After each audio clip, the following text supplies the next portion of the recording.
Welcome to Chillin' 101. We hope this video helps. In this video, I will explain how to cook Barilla pasta perfectly.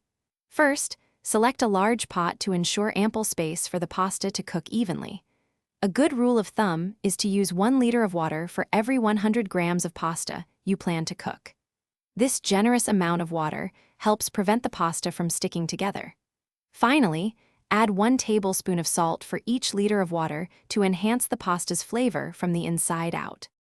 Once your pot is filled with the correctly salted water, bring it to a vigorous, rolling boil. This high heat is crucial for proper pasta cooking. Carefully add your Barilla pasta to the intensely boiling water. Immediately after adding, give the pasta a good stir. This initial stir is very important as it prevents the strands or shapes from clumping together, ensuring each piece cooks separately and evenly. Now for the most important part, achieving that perfect al dente texture.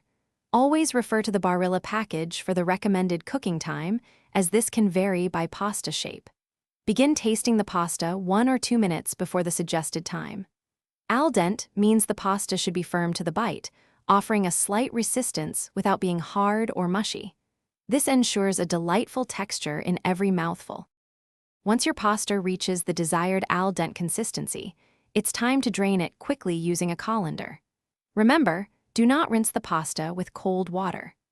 Rinsing removes the beneficial starch that helps your sauce cling to the pasta, diminishing the overall flavor experience. Serve your freshly cooked Barilla pasta immediately with your favorite Barilla sauce and enjoy a delicious, authentic Italian meal. Thanks for watching. Consider subscribing if we helped you.